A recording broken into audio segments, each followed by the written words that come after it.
하나님 말씀은 요한 1서 1장 1절에서 10절까지 말씀되겠습니다.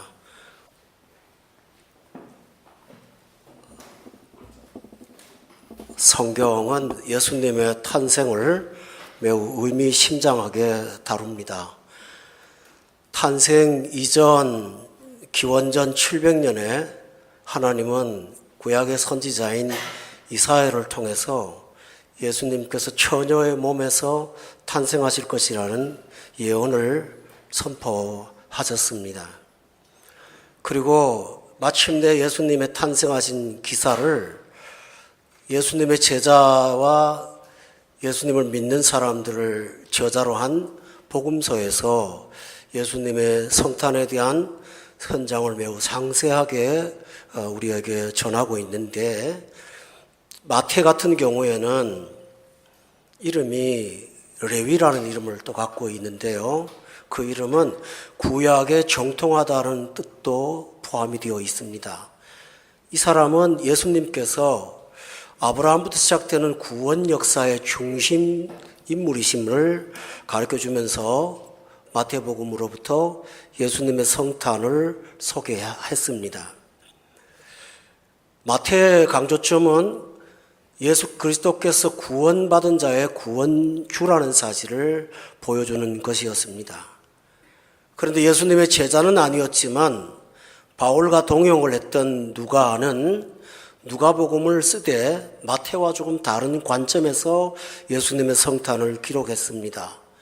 마태가 유대의 역사, 유태인의 역사, 구약의 역사를 기점으로 예수님의 성탄을 기록을 했다면, 누가는 헤로당과 로마의 총독이 호적을 하라고 명령한 그 배경을 통해서 예수님을 소개하고 있습니다. 이는 예수님께서 단지 어떤 특정 민족의 구원자가 아니라 온 세상의 구세주라는 사실을 보여주고자 하는 의도적인 기록입니다.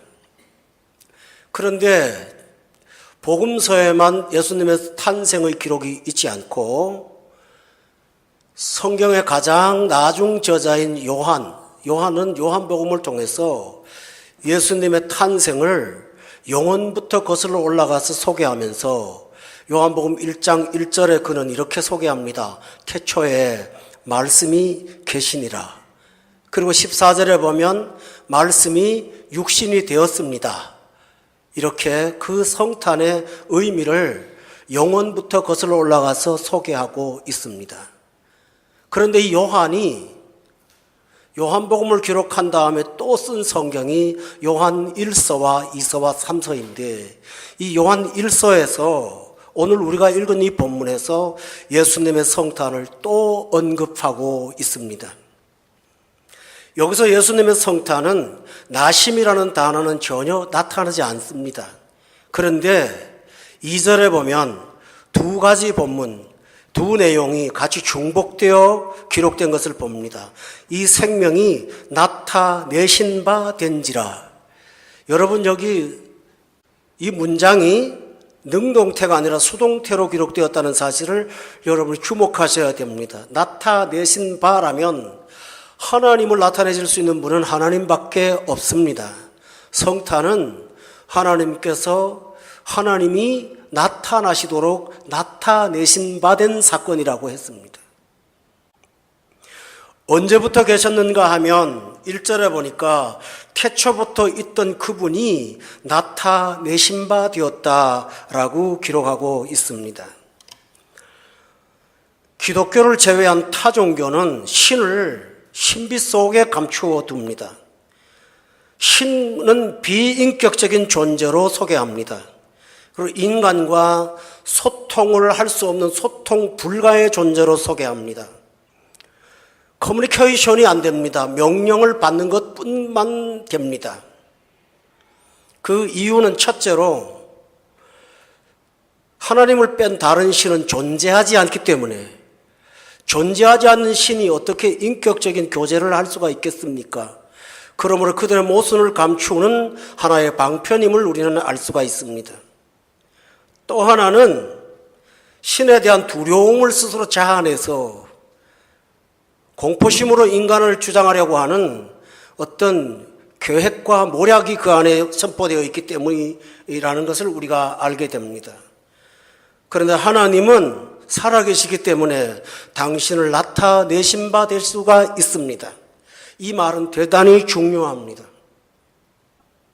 기독교가 허구에 불과하다면 하나님이 당신을 나타내신 바 될 수는 없습니다. 그런데 나타내신 바가 추상이 아닙니다. 이것은 인격으로 이 땅에 오셨습니다. 요한복음에서 요한은 이렇게 말합니다. 누구든지 하나님을 본 사람은 아무도 없다고요. 그런데 하나님께서 자신의 품속에 있는 하나님을 나타내신 것이 예수님의 탄생이라고 가르쳐 주었습니다. 이 나타내신 바 된 것은 또 하나 은혜입니다. 구약 성경에 보면 모세가 하나님께서 아주 가까이 대했기에 모세를 향하여 하나님이 친구라고까지 표현하셨습니다. 내가 다른 자에게 보이지 않은 것을 저에게는 보일 거라고까지 말씀하셨습니다.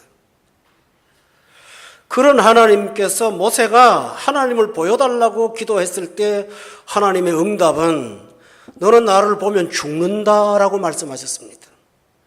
그러면서 의인법으로 등만 보여주었다는 성경 본문이 기록되어 있습니다. 모세도 보지 못한 하나님, 모세도 거절당한 하나님, 그 하나님이 우리에게 나타내신 바 된 것이 성탄입니다. 하나님이 어떤 분이시기에 나타내신 바 된 것입니까? 이것은 결코 우리 입장에서 쉬운 것이 아닙니다. 하나님은 무한하신 분입니다. 태초부터 계신 영원한 분이십니다. 그분의 크기를 잴 수 있는 도량은 이 세상에 존재하지 않습니다. 여러분, 우리가 지금 이 자리에서 아주 가까운 카타르를 못 봅니다. 왜 그럴까요? 팡세가 말하기를 사람은 너무 작은 것도 못 보고 너무 큰 것도 못 봅니다. 하나님은 크기를 말할 때 무한하신 분이기 때문에 그 하나님이 나타내신 바 되려면 우리 눈에 들어올 만큼 작아져야만 가능한 것입니다. 그런데 우리 눈에 들어오는 작아질 뿐만 아니라 우리가 편안하게 볼 수 있는 분이라야 가능한 것입니다. 그래서 그분은 왕의 권세를 갖고 이 땅에 오시지도 않았고 번쩍번쩍 빛나는 두려움과 광포를 갖고 이 땅에 오시지 않았고 한 연약한 인간으로 오셨습니다. 필립 얀시라는 미국의 설교자는 인간 정도가 아니라 당신을 피조각한 현미경으로 발견될 만한 작은 세포로 이 땅에 오셨다고 말했습니다. 맞는 말입니다. 마리아의 몸에 착상되셔서 10개월을 임신 중에 계시도록 하셨기 때문입니다. 이것은 신비 중에 신비입니다. 우리는 하나님의 위대하고 크심도 대단한 일이지만 하나님의 작아지심은 놀라운 신비가 아닐 수가 없습니다. 이 성탄은 우리 모두가 볼 수 있도록 작아지신 예수님이 우리의 선물임을 기억합니다. 이것이 성탄입니다. 만약에 이 사실들이 하나의 주장에 불과하다면 우리는 이 강단에서 이 설교를 들을 수가 없습니다. 그런데 이렇게 작아져서 오신 나타내신 예수 그리스도에 대해서는 목격자가 있었습니다. 목격이 단순하지 않았습니다. 1장 1절에 보면 목격자들은 들었습니다. 여러분, 목격자는 먼저 보는 게 순서가 아닐까요? 들었습니다. 왜 그럴까요? 이 목격자들은 예수님을 만났을 때 그분을 아직 보지 못하는 사람들이었습니다. 예수님이 옆에 있었지만 그분이 그분이라는 사실을 볼 수 있는 눈이 없었습니다. 예수님이 제자들과 함께 갈릴리 바다의 풍랑이는 밤바다에 바람과 파도를 잔잔케 할 때 제자들이 한 말이 있습니다. 저가 누구시기에? 저가 누구기에? 요한복음에 보면 예수님이 십자가를 지기 직전 빌립이라는 제자가 예수님을 앞에 놓고 하나님 보여달라고 말합니다. 그들은 아직도 3년을 주님과 따라다녔지만 아직도 예수님을 보는 눈이 없었습니다. 그들을 먼저 들었습니다. 성경은 이것이 온전한 순서라고 말합니다. 믿음은 봄에서 납니까? 아닙니다. 믿음은 들음에서 납니다. 그러므로 먼저 들었습니다. 오늘 여러분은 제자들보다도 더 못한 환경에 있는 것이 아니라 더 우월한 환경에 있음을 기억하셔야 됩니다. 우리는 들을 수 있습니다. 듣다가 보니 눈에 들어옵니다. 나다나엘을 예수님이 만났을 때 나다나엘은 부정적인 생각을 했습니다. 나사렛에서 무슨 선한 것이 나올 수 있느냐고요. 그때 예수님께서는 나다나엘을 만나신 때 저 사람은 참 이스라엘 사람이로다 간사한 것이 없도다고 했습니다. 이 말을 듣고 나다나엘이 어떻게 나를 아시나이까? 예수님 말합니다. 빌립이 너를 부르기 전에 네가 무화과 나무 아래 있을 때 내가 너를 보았노라. 그 말을 듣고 깜짝 놀라서 그제서야 눈앞에 있는 분을 보기 시작했습니다. 그는 들었습니다. 보았습니다. 그리고 그는 고백합니다. 참 이스라엘의 임금이로소이다. 사마리아 수가성 여자가 우물가에서 먼지를 뒤덮어쓴 피곤에 지쳐있는 유대인 남자 한 분을 만났습니다. 그분과 대화를 하는 중에 물을 대화로 했다가 생수의 대화로 격상됐고 생수의 대화는 마침내 오실 그리스도에 대한 대화로 이어졌습니다. 그녀는 그 앞에 있는 사람을 보면서 보지 못했습니다. 예수께서 내가 그러라고 말할 때 그녀는 들었습니다. 그리고 보았습니다. 내가 보니 당신은 그리스도시라고, 내가 보니 선지자라고. 이렇게 세상 속에는 진정한 말씀을 통한 목격자들이 많이 있습니다. 우리도 복음을 듣고 믿고 보기 시작합니다. 보는 것으로 끝나지 않습니다. 1절에 보면 자세히 봅니다. 우리의 삶과 관점과 시선이 그를 향하여 몰리기 시작합니다. 진정 예수 믿고 참 예수 믿는 사람은 모든 것이 주 안에 있고 주를 위하여 살고 살아도 주를 위하여 살고 죽어도 주를 위해 죽는 사람이라고 바울이 고백한 것처럼 자세히 보기 시작합니다. 찬송가는 말하죠. 나와 세상은 간 곳 없고 구속한 주만 보이도다. 이것이 뭘까요? 자세히 보는 것입니다. 여러분 듣습니까? 봅니다. 보십니까? 자세히 보기 시작할 것입니다. 그리고 시간이 지나면서 그분을 체험할 수 있습니다. 손으로 만집니다. 살아있는 말씀으로 내게 다가옵니다. 언어가 아닙니다. 단지 소리가 아닙니다. 내가 전하는 말은 영이요 생명이라는 말이 그제서야 다가오기 시작합니다.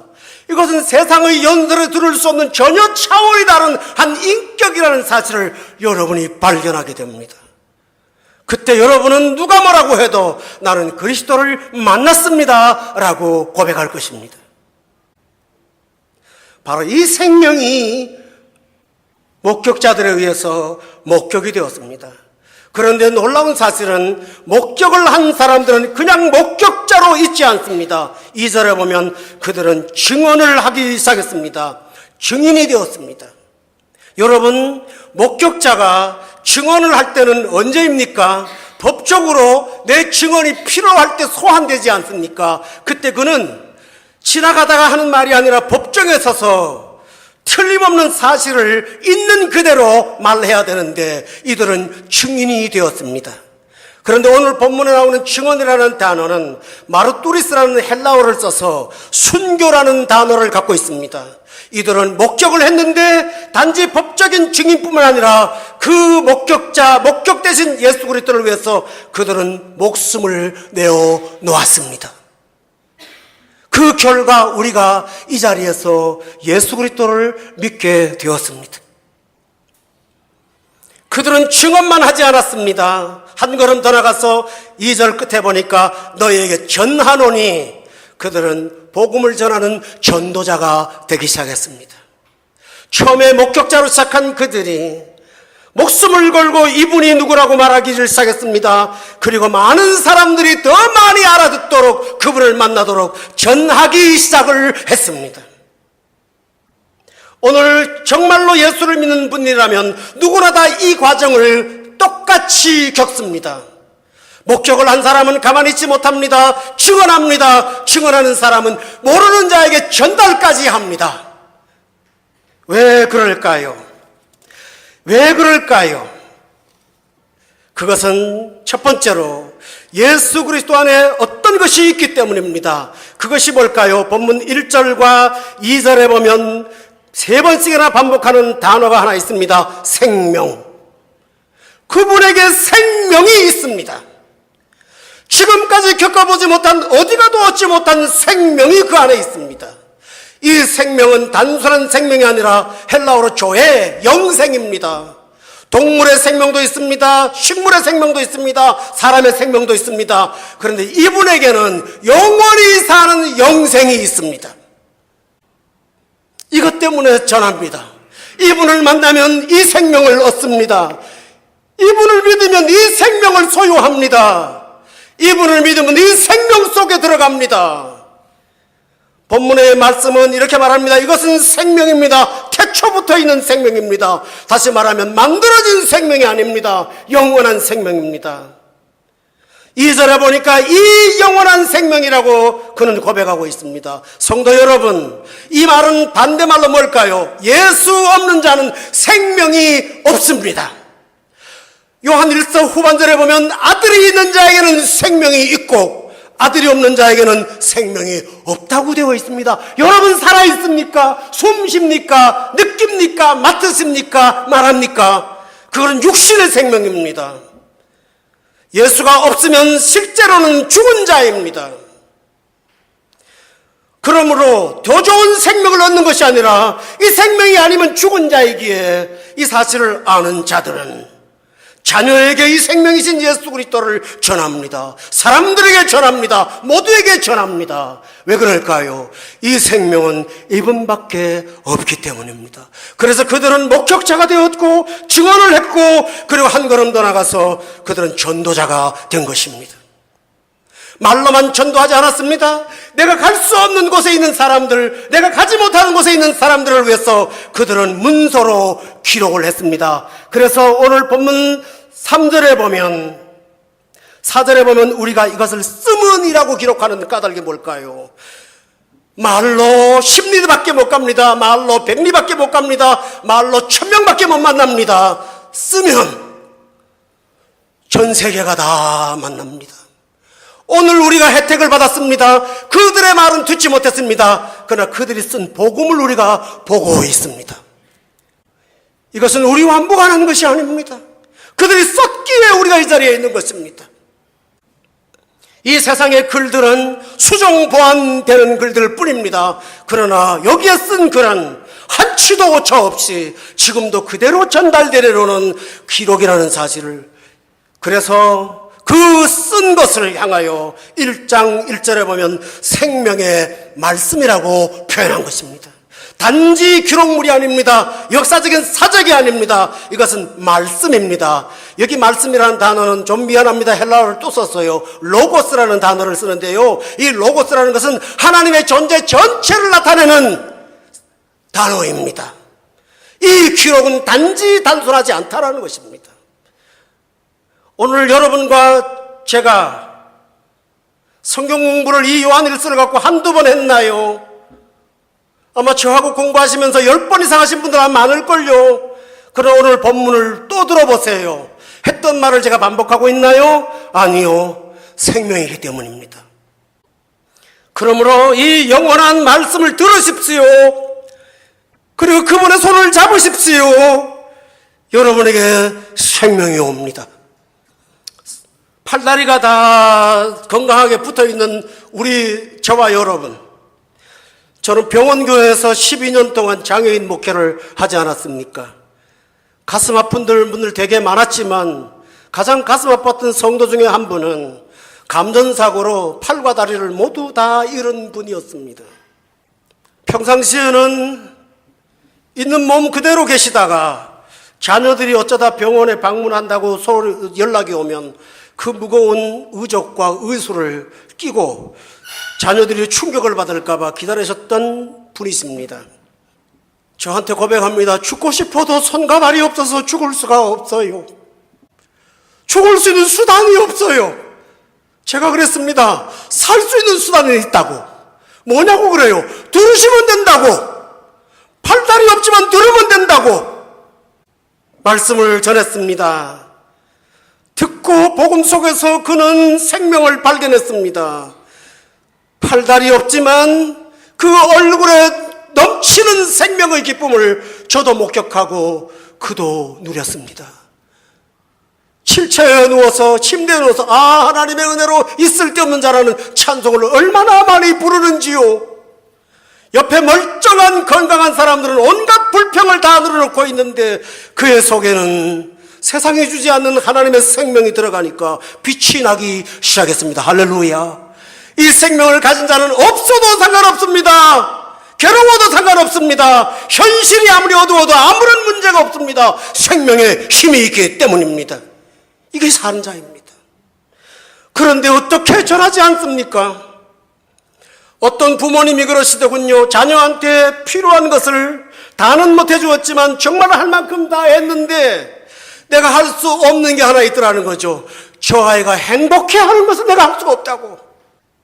여러분, 그 행복해할 수 있는 분은 예수님이 주는 생명만이 가능함을 믿으십시오. 이것이 주님이 주시는 은혜이기 때문에 이 일을 위해서 그냥 오신 것이 아니라 나타내신 생명이 된 것입니다. 이것이 예수님의 성탄입니다. 여러분을 생명을 얻게 하기 위해서는 너무너무 중요한 게 하나 있습니다. 여러분 죽었어요. 그런데 그냥 죽으면 상관없어요. 성경은 말합니다. 죄와 허물로 죽었어요. 죄와 허물로 죽은 사람은 죄 문제를 해결해야 살아나요. 하나님이 정하셨어요. 죄의 삭은 사망이라고요. 피 흘림이 없으면 죄사함이 없다고 말했어요. 그렇다면 예수님께서 생명을 주시려면 당신도 하셔야 될 일이 하나 있어요. 그게 뭘까요? 우리 죄를 해결해야만 생명을 받을 수가 있어요. 그래서 예수님은 우리를 살리기 위해서 죽을 모습으로 이 땅에 오셨어요. 성탄이 뭡니까? 살려고 오신 것이 아니라 죽으려고 오신 거예요. 하나님이 말씀이 육신이 되어서 죽으려고 오셨어요. 그래서 오늘 1장에 6절에 보면 7절에 보면 우리 서로 사귐이 있는데 그 다음에 보니까 그 아들을 예수의 피가 라고 돼 있어요. 우리를 깨끗하게 하신다고 그랬어요. 여러분, 피 흘림이 없으면 사함이 없어요. 예수님이 이 땅에 생명 주러 오셨는데 이 생명 그냥 주는 것 아닙니다. 당신의 생명을 주셔서 죽을 생명 살리고 산 생명 죽으셔서 이 일을 하기 위해서 이 땅에 오신 나타내신 바 된 것이 바로 이것입니다. 어떤 유명한 명배우가 빨간 카페트 위에 나타나는 우아한 모습이 아니라 인류가 기다리는, 온 세상이 기다리는, 지나간 세대, 지금 세대, 미래의 세대가 기다리는 구원자로 이 땅에 오시기 위해서 당신은 나타내신 바 되었습니다. 이 사실을 안 동방의 박사들은 예수님이 아기로 오신 것을 보자마자 죽음의 물품인 몰약을 선물로 드렸습니다. 이 사실을 깨달은 어떤 여자는 예수님의 십자가 바로 앞에 놓고 집에 있는 향유와 옥합을 다 깨서 머리에 부음으로 그분의 죽음을 기념했습니다. 그때 예수님이 가만두라, 저 여자는 나의 장례를 준비하는 거라고 분명히 말씀하셨습니다. 당신은 죽으려고 오셨습니다. 여러분, 성경에 기갑니까? 제자들은 죽음 앞에 담대했습니다. 그러나 예수님은 죽음 앞에 엄청난 고민을 했습니다. 예수님은 죽음 앞에 담대하지 않았습니다. 제자들은 죽음 앞에 담대했습니다. 왜 그럴까요? 제자들은 죽어도 삽니다. 예수님은 죽어야만 살릴 수 있습니다. 그래서 겟세마네 동산에서 죽음을 앞에 놓고 담대한 것이 아니라 죽음을 앞에 놓고 밤새도록 고민에 빠졌던 주님의 핏방울을 여러분 기억하십니까? 이 일을 위해서 아기로 나타내셨습니다. 이것이 성탄입니다. 산타크로스를 어디다 갖다 비교할까요? 물론 아름다운 전통이라 좋기는 하지만요, 선물을 나누어 주고받는 어떤 아름다운 서정적인 것이 과연 십자가의 진리인 탄생을 말할 수 있을까요?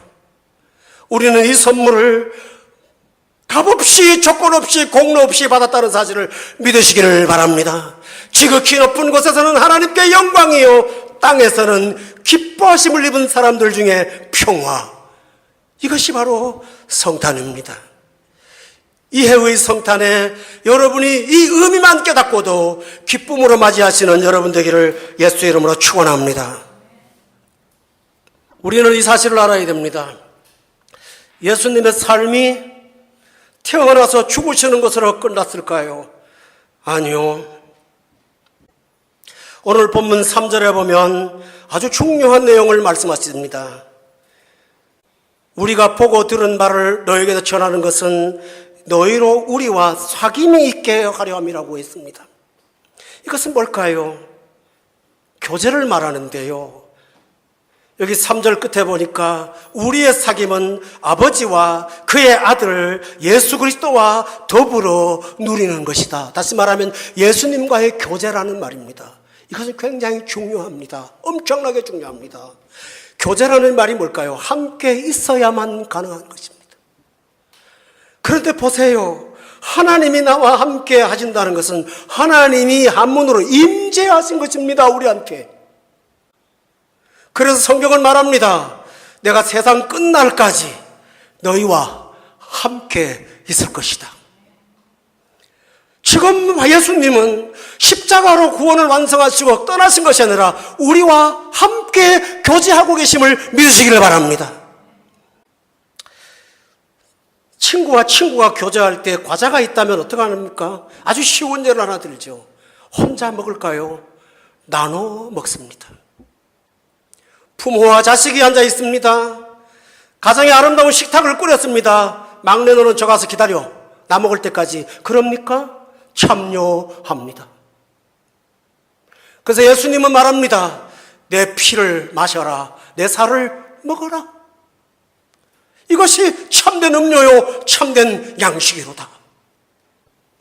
예수님 말씀하셨습니다. 내가 온 것은 양들로 하여금 생명을 얻고 더 풍성케 하는 것이라고요. 그분이 임재하기 때문에 우리의 삶은 주 안에 있는 것입니다. 이제 내가 사는 것은 내가 육체로 사는 것이 아니라 내 안에 그리스도께서 사시는 것입니다. 이제는 그리스도와 함께 사는 자가 되었습니다. 이것이 성탄의 신비입니다. 예수 믿는 사람이 세상 앞에 담대하고 어떤 일이 있어도 담대한 것은 나 홀로가 아닙니다. 친구와 같이가 아닙니다. 이 세상 어떤 것과도 비교할 수 없는 그 하나님과 내가 동행하고 있습니다. 그러므로 이 사실을 깨닫고 사는 자는 어디를 가든지 외롭지 않습니다. 고독하지 않습니다. 두려워하지 않습니다. 나와 함께 하시는 그분이 나의 힘이 되어 주십니다.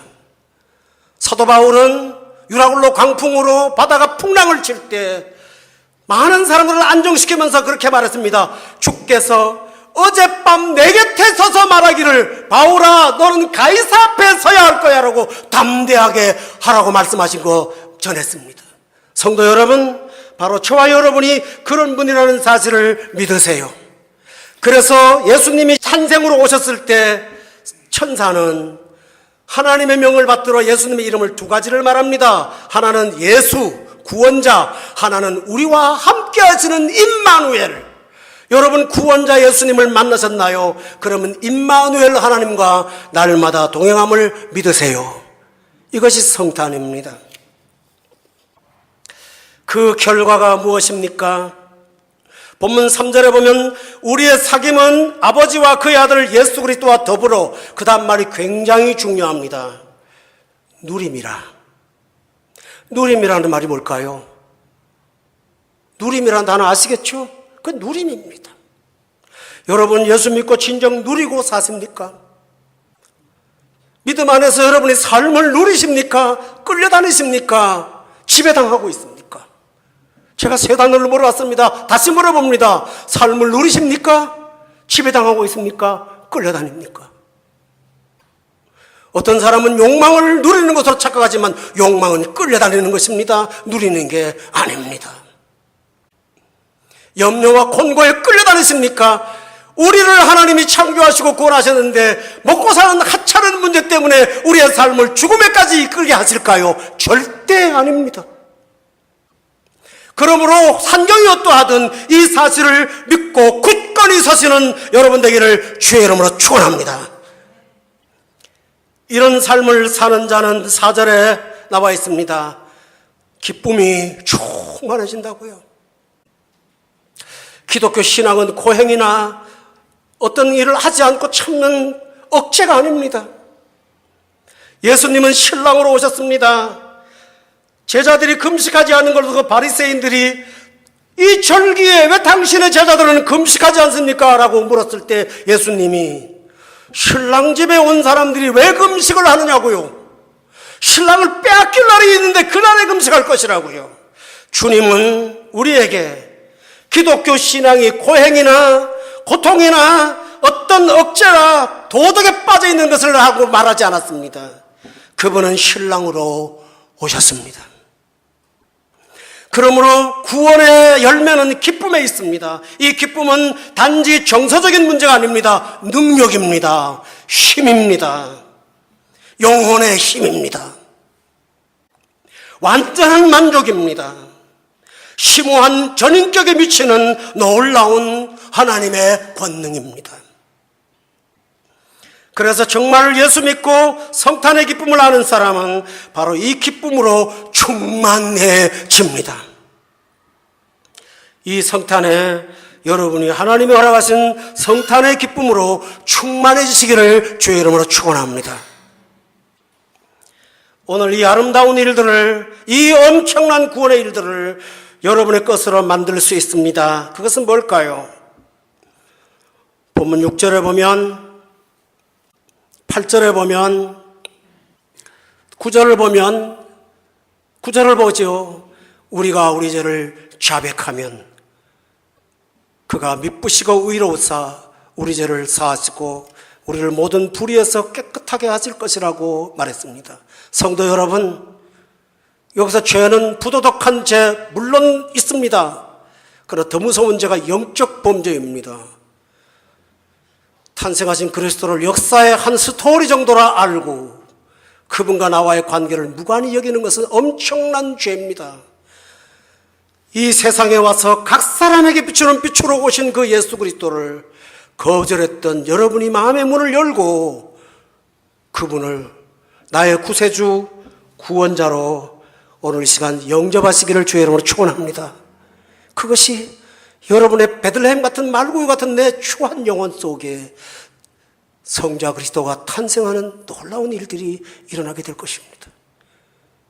이 기쁨으로 2018년 성탄절이 여러분에게 역사의 전환점이 되는 절기가 될 수 있기를 예수 이름으로 축원합니다. 한번 따라합시다. 지극히 높은 곳에서는 하나님께 영광이요, 아래로 땅에서는 기뻐하심을 입은 사람들 중에 평화로다. 여러분이 기뻐하심을 입은 사람들이 되시기를 예수 이름으로 축원합니다. 기도하겠습니다.